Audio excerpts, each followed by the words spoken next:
Welcome to That Could Have Been an Email. I'm Leslie Bailey. And I'm Ron Shaw. And we started this podcast to discuss the good, bad, and ugly of project managing, bring humor to our everyday project management and client situations, and a place to commiserate on all those things that our partners, friends who aren't in the industry never understand. Hi, everybody. Welcome to That Could Have Been an Email. I'm Leslie Bailey. Ron Shaw's along with me today. Welcome to episode 2. And today we're going to talk about answering emails on the weekend and the evenings. Is it workaholic or is it dedication? So, hey, Ron, how's it going? It's going all right. And that is quite the question for us to be starting off with this week. Personally, I think I am definitely a guilty party in sending late night and weekend emails. Totally. But I think it's also come up that it's become more of a problem. And I think that we saw more of that with the COVID lockdown, where people started working from home, or people started realizing like, hey, this is interfering in separate times. Yeah. So I'm guilty of it too. So I'll admit I do it. I don't do it as much as I used to. I used to do it all the time, but now it's a little bit different because I do get a little bit more free time in the evening and some on the weekend. So to me, it's something that if I can just get it out of my inbox, that's why I'm doing it. It's not like I really like to work on the weekend or the evenings, but if it's something, I'm one of those people that I want things out of my inbox as quickly as I can get them out. So if it's something I can just answer on, let's say, a Saturday or Sunday, I'm probably going to do it. But that also comes along with who you're doing it to and setting boundaries and precedents with certain clients and people. Because I don't know about you, but we all have those clients or colleagues that if you give them an inch, they're going to take a mile and expect that. So what is, let's start out with, you used to answer them all the time on evenings and weekends? Oh, absolutely. And then the email came in and it was answered, because even when you're not at your computer, we have our phones with us pretty much all times now. And a majority of us do have work email on there. So you see it come in, and even if you're sitting, like, you could be with family, like, oh, just hang on a second, I need to respond to this email. Yeah. Really, you start asking yourself, do I really need to, though? Yeah. And I haven't had my email on my phone in 5 years. I think the last corporate job I took, I refused to put it on there. But that was also different because the last corporate job I had wasn't as busy as the one before that. So I didn't need to have it on there all the time. But then once I started getting this other job and working as a contractor, I decided not to have it on there because it's tempting, right? It's right there. You read it, and if you can answer it, you're going to do it. It's like when you get a text. If I can answer it real quick, I'm going to do that. But I realized and this goes way back to my first days on the job, is I was answering them in the middle of the night. If they would come in and I would hear it, I would actually read it and answer it. And then in the morning, I'd be like, what was that a dream, or did I really do that? And I did. And I realized it's a horrible thing to do, A, because they're going to think I'm just up all the time and available. And B, did I even send a phrase or a sentence that makes sense? Because if you think it's a dream, what if I sent what I really thought of this project or that person and told them I wasn't going to do it anymore or something? But it was really bad. And there's people that I wouldn't call it workaholic. I don't want to say that. That seems like a derogatory term. But I'm going to use my husband as an example. He answers emails around the clock. Just because that's how he is. He also wants to get it out. He wants to get it done and check it off a list. My husband has what he calls a mental checklist, although it's not mental because it says it out loud to me. Like I'm going to help him complete those things. So yeah. So with him, it's just, he has to get it done just to get to the next step. And I think that's how a lot of people in our circle, in our industry are too. It's just another thing to check off the list. So how do you gauge which ones you're going to answer in the evening and on the weekend? Do you have kind of what do you do for that? That can be tricky. For me personally, I'm getting better at this. Not perfect yet, but definitely getting better. I look at the severity of it. First, if I've also set some rules ahead of time of when I am out with friends, family, I do not look at the email, because then it will put me in a whole different train of thought. And when I'm with people, I really try to be intentional about spending time with those people versus Hmm. being somewhere else with work. Yeah. Unless it's a really bad date, then maybe my transition over That's to, your plan hey, B. the email. um, from That's there, your call me with an emergency situation. from there, I really take a look at the severity of what's happening. Is it something that is critical? Also, who is it from? Hmm. Um, because seniority does get a little bit of a pecking order of Yeah. who is this that's messaging me? Is this a client? Is this someone that works with me? Someone that works for me? Someone that manages or directs me? From there, Hmm. you got to kind of balance out the priority of it. Yeah. But it also, I think part of what has led to this is we had a lot of companies at one point, I think even now, that really promote of this work life balance. Hmm. But that seems to stop a lot of the times at the door.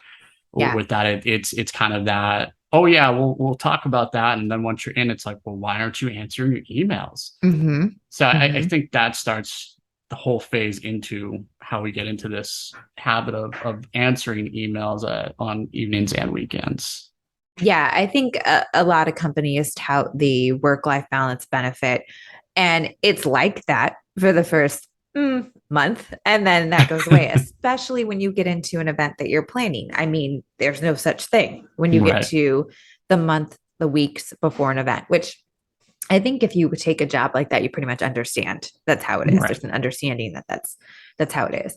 But I've noticed in every job I've had, there is always one person that's always sending them.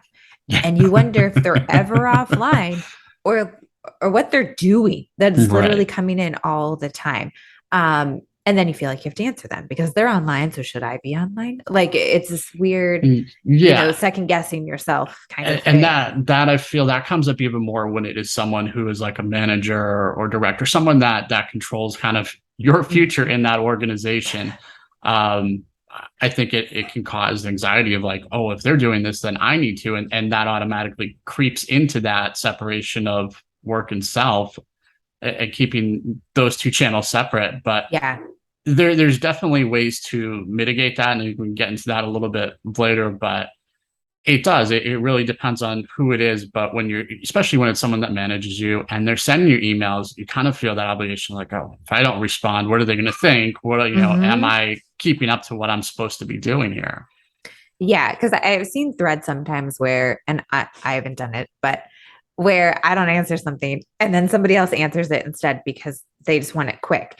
Where my response is always like, I was going to get to that just because I didn't get to it in the 5 minutes. Let me get there. Just, give it at least 24 hours. And I've seen this meme on LinkedIn that says you should never send something that says, sorry for my delayed response. Your Yeah. response isn't delayed, that's your response time. Right. So it's funny because I used to reply like that too. And I'd be like, wait, it's been like 4 hours. Like Yeah. you weren't expecting me to respond in that time frame. So I kind of align my thinking to that now where it's like, well, no, that's my response time.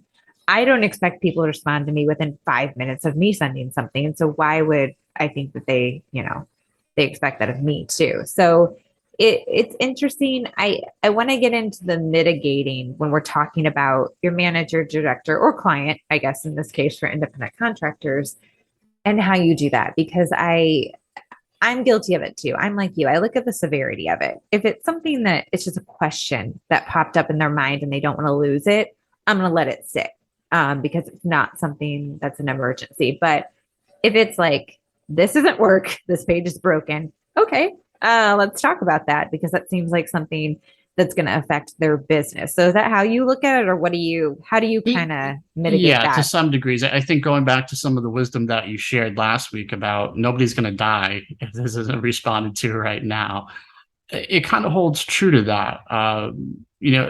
Some of the mitigation things that I've learned is you really have to think about yourself from your perspective when you're going to send these emails, the impact of it. Does this need to be sent right now? Is it really critical? Granted, yes, I may have decided that this evening or this weekend that I'm taking the time and I'm doing this work, but does the email need to go?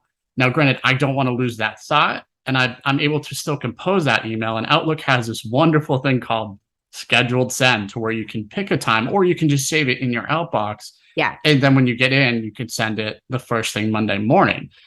So I think that that's the first step in it, is really thinking about our own emails. And when we're sending, if we decide to work, that doesn't mean everybody else's.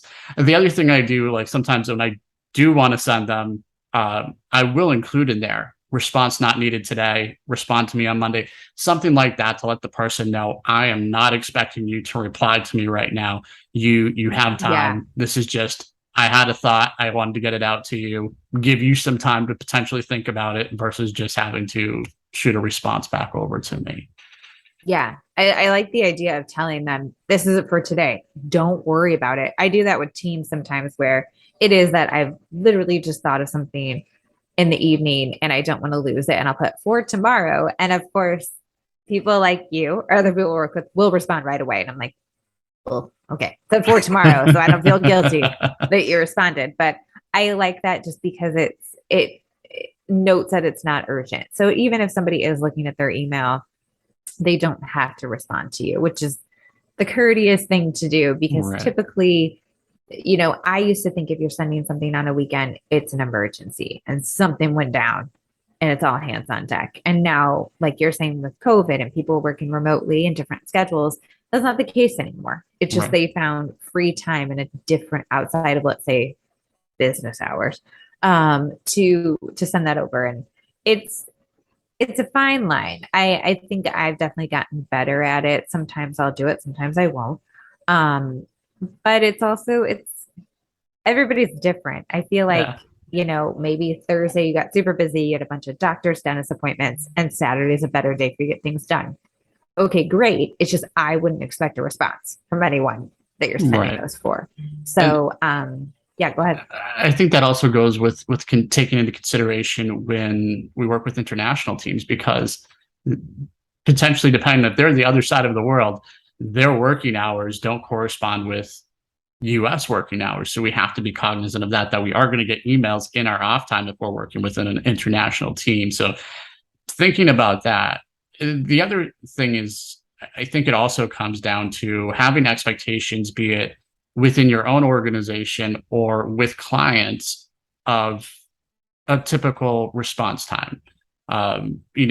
Internally, I think you can generally say, I'll respond within 24 hours, or something like that, just to kind of set that scale. With clients, I think it has to be a little bit more of a variance. You tend to have to be a little bit quicker, but you may, as you're kicking off a project or something like that, really let them know, when it comes to the weekends, I'm generally not available. So expect a response on Monday. Other great feature of Outlook and other email services is you can put out of offices and you can direct towards your internal and external audiences. And I think putting that in there, that way they get a reply, they get something back, versus just nothing at all. Because I think that's reassuring sometimes. If you get that response back, and it's generally almost immediate that you get the out of office kickback, you at least know that, okay, you can have that message in there. I'm going to respond to this. I'll respond to all emails first thing Monday, 8 a.m., whatever your time zone is. It sets that expectation, at least, of you will get a response, but I'm not checking my email right now. Oh yeah, I used to work with somebody who she had an out of office up all the time. That just said like I'll respond to you, and it had a certain time frame on there.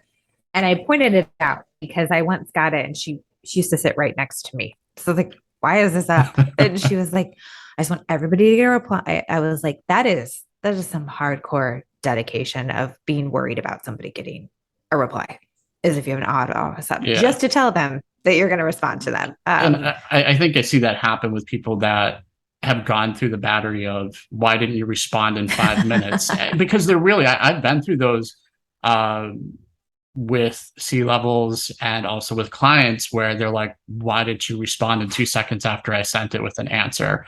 Because it starts that chain of, you get the next email, are you going to respond to this? Or my favorite is just, hello, question mark. Yeah. There's some decorum there that's not happening. But Oh no. I think when people get shocked like that, they do set up things like that to be like, you got a response, there's something out to you. Now it gives me some time to process and actually look at what you're asking for or questioning about.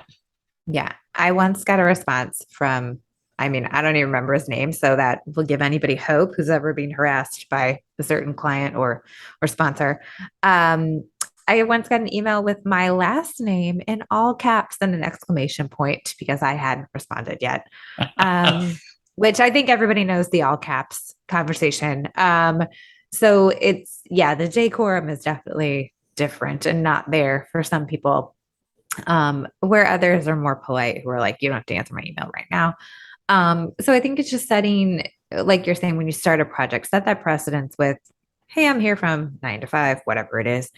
And sometimes on nights and weekends. But I mean, I think it's a perk if they Yeah. get a response from you on a weekend or an evening, but definitely you don't want to kind of set the expectation that they always will, because things happen, and you're not around. And if they think that you're always going to be around, it's gonna also kind of damage that relationship too. And honestly, if I were a client, I have been a client in certain situations, I do not expect you to be answering every email the minute I send it. That's just not Right. a realistic expectation as a client or a vendor, in that situation.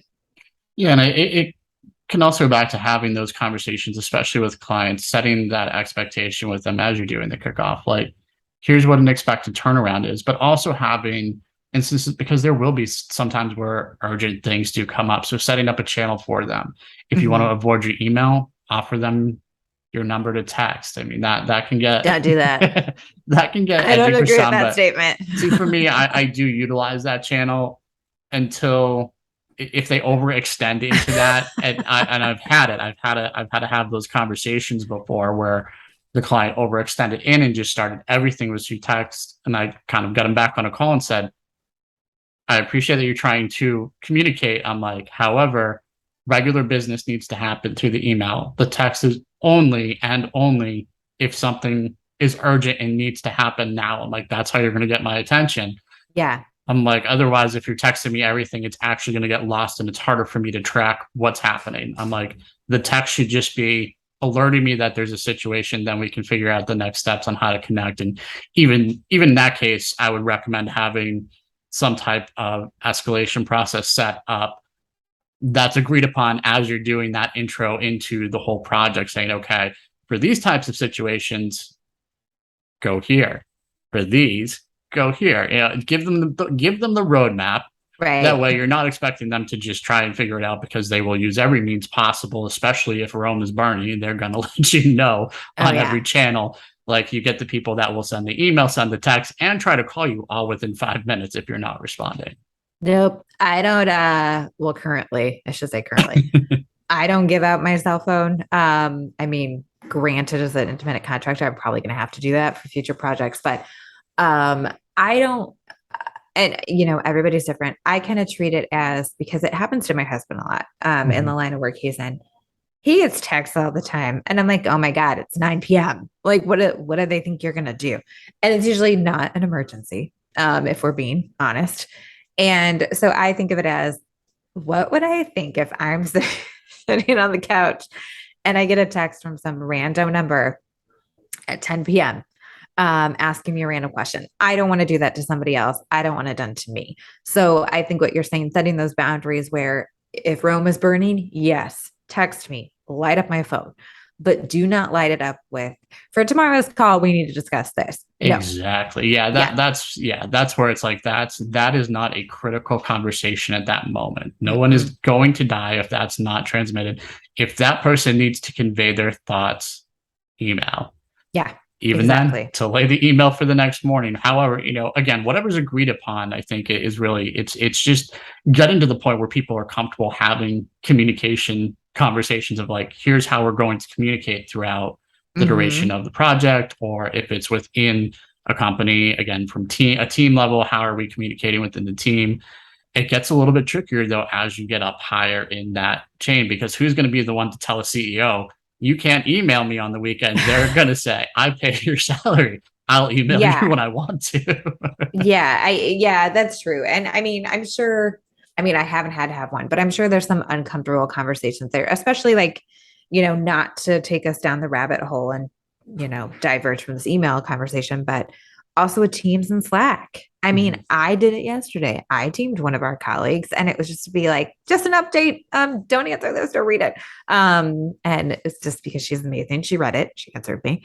But that's also a slippery slope with messaging is Yeah. that I mean, I try not to do it on the weekend. I try really hard, but Sundays is my downfall. Right. Because I'm usually like citing something from Monday or Tuesday. And I think it's just easier to do it on Sunday night because I have the presumption that somebody else is getting ready for Monday. I could be completely wrong. So it kind of goes into that conversation too, is how much you want to use Teams or Slack when you're working with a client too. Yeah. Again, it really comes down to talking about that communication and what's right and when's right. Again, talking about the expected turnaround for, you Mm-hmm. may send this, but I may not see it. I think, again, it goes back to personal responsibility of getting people to really start thinking about before you send that, Mm-hmm. think about the person for a minute. They are not just the employee or the worker or the contractor at XYZ company. They're a person who has a Right. life outside of that, things that they're doing. And weekends are kind of a sacred time, Mm-hmm. Mm-hmm. kind of, Yeah.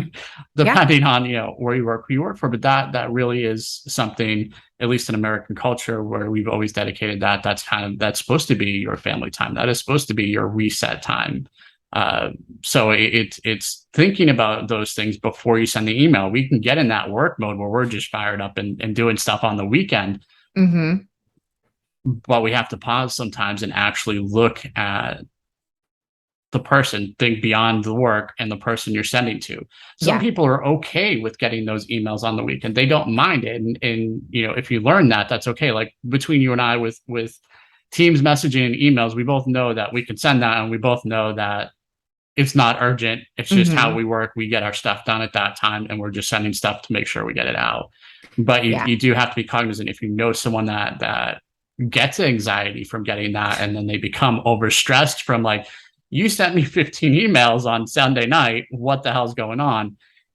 It's becoming aware of that and making sure to try and respond correctly. Like if you know it's someone that gets that type of anxiety from it, or that's just not their work style, separating that out and putting those as send Monday morning. They're written, they're ready to go, then send. Yeah. I think if you're getting 15 emails, we need to discuss what the hell is wrong with you and how you can't compose one email with all those That's a things in yeah. it. But yeah, and I mean, that goes into another conversation of I love the people, and I've gotten them multiple times, who will send an email that says, I know you're on vacation, but what? The So classic buddy and email, you yeah. don't care is Right. basically what you should have written. But vacation is another thing. That's another one where, and I'm guilty of all these things. So I'm gonna keep saying that because I am. I've definitely replied and sent emails when being on vacation. My fault. I should not do that. But I also think of it as like, what is it saying about you? If you're sending me something saying, I know you're on vacation, but I need this, was it not preparation on my part for getting that ready for you? Or have we become that kind of oblivious to the fact that that is someone's reset time and you're not a part of that? It's just Yeah. interesting to me, I guess. Yeah, I think that definitely comes up where people are just there is this lack of respect of a person's personal time and Mm-hmm. everything becomes focused on the work Yeah. versus the humans. Yeah. One of the other things that I've seen, and maybe you've seen a different side of this, but from when you're a single person and you don't have a family or Mm-hmm. significant other, there's sometimes that expectations of you don't have anything else going on. Like I've seen it where people will be more respectful of like, oh well, they have children, they have spouse, whatever. But when you're single, whatever, don't have a family, Yeah. it feels sometimes in some organizations, I won't say every, but some organizations consider it like, well, what are you doing that's so important? Mm-hmm. You're not doing family stuff or whatever. So they kind of buy into that of like, you've got the time. What are you worried about? Yeah. Yeah, and I can say that from both sides now because when I was single, that was very much the expectation is that you were around or what you were doing on the weekend wasn't that important or wasn't a Right. priority. Um, which now it's, I mean, it's obviously different now, but I I can still do that and I still want to. So I'm not one of those people that, and I mean, this is just a statement. I'm not saying it's true of everybody, but that's kind of their excuse. Is Yeah. that, oh, this came up or I have this. Whereas if I can help you and Georgette's around with me, big deal. Like I mean, you'll get to see her and she'll probably hit Right. send earlier than I want her to on an email. But um, it's definitely, I now see both sides of it. And it's made me more aware of Yeah. everybody's situation and everybody's hobbies, priorities, things that they do. Because now I've seen kind of both sides of the coin. Yeah, and I think you just kind of hit it there. I mean, that's really what it all comes down to is awareness. It's really taking that time to be aware of where other people are and Mm-hmm. thinking about it. It can become very easy to just get lost in that track of think work only. You think of people as their job versus the person that they are. Mm-hmm. And the more we allow ourselves to like really think of a person as a person, I think we'll start to be a little bit more thoughtful about when and how we send that information. And again, it's you work with lots of people, so it can be challenging to try to remember every single person's style. But I think what you can do is start to establish rules for yourself over time of Mm-hmm. trying to understand. If you don't know a person's style, then do you send an email over the weekend? Like if familiarity, I Yeah. think to some degree can impact that. The more familiar you become, then you know this person knows my personality. Also, Mm-hmm. they're going to tell me stop sending me 7 emails on the weekend. Yeah, there'll be that type of conversation as you become more familiar. But when you first start into a new professional business relationship with someone, you got to learn who they are, what their personalities are. If they're sending you emails on the weekend, then feel free to send them back to them. But I think until you Yeah. kind of establish that with someone, you kind of need to be a little bit more cognizant of how they operate. I think you also, when you're really green in your career, and I'll speak for myself, you probably almost feel like you're really impressing them with the fact that you're sending them emails on the weekend or in the evening. Like you're showing that dedication, Yeah. you're showing up for them. They may not see it that way at all because they're probably not reading your email on the weekend. So I think I've kind of used that in my career too, as it's not impressive Right. at all. And I use the example in our last episode of the woman being like, why are you home on a Saturday sending me this? And that was probably the eye opener I needed to not do that. And it's not that she minded. She was just like, go out and have a life. Just, Right. I don't need this right now. And I always think of this, and I've said this to my husband before. If you think about in the movie Christmas Vacation, Clark Griswold is going on Christmas vacation from like December 15th through the end of the year. And they didn't have email or any of that stuff. And they survived. No company ever fell because people took holiday vacation. Right. So it's just interesting how we've progressed with our communication channels, but in a way we've kind of regressed because nobody's taking the vacations like that anymore. And that was great. Nobody had a way to get a hold of you. I'm sure, holidays were wonderful Yeah. when nobody had a It's phone. it's the blessing and the curse of Yeah. technology. It Yeah. helps us speed things up and do things faster, but then at the same token, we're expected. It almost feels as we're expected to do more and be more available because of the Mhm. technology now. It's like, well, you're always on because I can reach you anytime I want. You have your digital leash. Yeah. So, oh gosh, digital leash. I like that. And that makes me sad at the same time to hear something like that. Um, but yeah, so it's, I wouldn't say it's dedication or workaholic. I think it's kind of in the middle. And like you're saying, it really depends on the people in the project. I mean, if that's what it takes and you're open to that and they are too, great. Right. Definitely do it. And that's not to say I won't do that in the future on some of my projects either. It's just, I really try to set that boundary because I also, speaking for myself, have that kind of mom guilt that creeps in. If Georgette's sitting next to me playing and I'm on a computer, it definitely is there. It was there this morning, and I was only on it for 5 minutes. So it's definitely all about your choices. And I realize it's easy to say, especially if you do work for an organization where there's not much give there, but you Right. do really need to kind of set your preferences, your choices, because in the long run, it's about you and how it's impacting your life. And like I said, we weren't born to work. That's not the No. point of this whole thing. So it's really up to you. And like I said, it's easier to say that when you're deeper in your career of I'm going to do it this way. But I mean, if you're starting a new position, you can definitely go in like that because Hmm. that sets their kind of their idea, their familiarity with you. Yeah, and it's also worth, if someone starts saying, well, that's the expectation, it's good questions to be thinking about as you're interviewing for jobs, Mm-hmm. especially when you're younger coming into the workforce. Ask those questions. Really ask like what's expected. How often am I supposed to expected to be on during the weekend answering Right. emails? Some jobs that's actually a requirement, so it depends on what it is. So having those conversations up front, and if you're not able to do that on the weekend, making sure it's kind of clear, but also from an employer standpoint, making it Mm-hmm. clear if that is an expectation to people as they're coming in, so it doesn't turn into a big surprise for them. Yeah. Well, and as an employer, I would also put why it is an expectation. Is it Right. because you've got just so many projects or like you're saying international clients? Why is that? Yeah. Because that's something I would want to know of why that's a requirement. It's just like it's equivalent to me knowing if you have to travel. Um, Yeah. how often you have to travel because for me that's not an option. So if somebody's offering me a project with that, I'm ultimately going to say I can't do that. So it's kind of the same thing to me.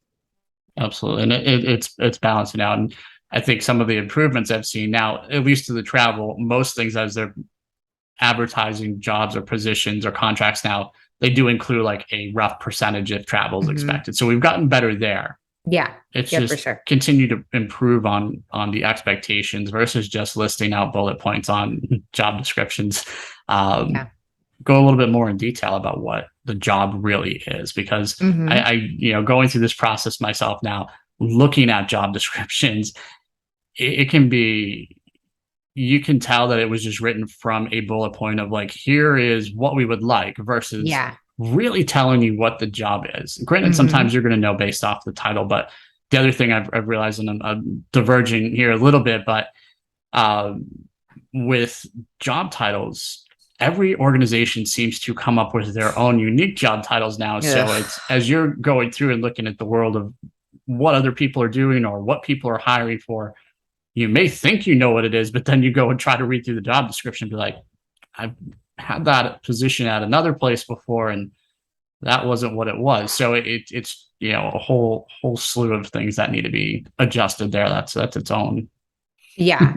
I mean, that's a good point because I once had a title and my own mom was like, what is that? Like if you tell somebody what your title is and they have a blank stare, you know that it wasn't really a great title that was put out there. But I mean, that's a good point too, because one of our colleagues, I can't remember, somebody posted an article for us to read about, there's been a lot about talent acquisition, burnout, Yeah. the great resignation, all that stuff. And one was about how you do get this first position, but then it turns into something else, and it has turned into something else because of people quitting and resigning and going to live in Denver instead of Texas, all these things. And it really is true because everybody knows roles are going to evolve. Nobody has a Right. problem with that. But it's when you get things put on you that you don't have experience doing. And Right. it's, I mean, we'll get in, there's going to be a whole episode on talent acquisition, so I won't get on my soapbox about that. But it's interesting how you do come up with these creative titles and Mm-hmm. these bullet lists of things, but then you expect somebody to be so agile when they get in there and just do a completely Right. different bullet list. It just doesn't work. So it's, if we've said anything today, it's all about transparency and just really having that conversation ahead of time so that it doesn't become a problem. Yeah, I mean, it really comes down to expectation setting, be it internal, external. That's really the first step is the expectation setting and communication. I mean, open communication, I can never stress that enough. That is critical to anything, even if it feels like it's going to be a conflict conversation. It's still worth having it. Yeah, for sure. Because I used to think if I did that, I would seem high maintenance. But I was like, no, a client would do that to me. They Right. would tell me what, when they were going to answer, what they were going to do. And especially if an agency or a company is coming after you, it's okay to set that. They want your talent, they want your experience. So why not put it out there about what exactly you're going to do? Absolutely. Any final thoughts before we wrap up this episode? I don't. I think there's going to be a running theme in every episode about just setting what's good for you and setting the boundaries and preferences you want. So if there's anything I can leave here, it's look at what you would do, look at what you're comfortable with. If you're always going to be anxious about getting an email or answering one on the weekends, don't have it on your phone. And don't even open it. I didn't even open my email till Sunday yesterday, and I had one and I didn't respond. That's great. I think the last thing I would want to say is if you need help with the management of the email, one of the best things, especially during the day, if you're trying to control this, is shut your alerts off. Also, from a mobile device, if you do decide to have your work email on there, there are ways you can shut off the alerts after work Yeah. hours so you're not tempted to see them if you can't get people to or until people start to understand it and really adjust that email send flow. You have options that are available to you to kind of minimize that. And if there's expectations or people getting upset again, that goes back to having the bigger conversation about communication styles and expectations of when you're available. Yeah, that's a good point. The alert thing is a really, really good point. Turn those off at nighttime. Yes. You don't need them. All right. Well, I think that's going to wrap up this episode for us. I appreciate everyone who went out and viewed the first episode. Again, we have our YouTube channel. We are on TikTok now. We are on Instagram. Ooh, TikTok. Yes. Make sure you get out there, follow, like, comment. If you have an idea of what you'd like to hear Leslie and I talk about, by all means, please feel free to add that in there. Thanks, everybody. Have a good week. Have a good one.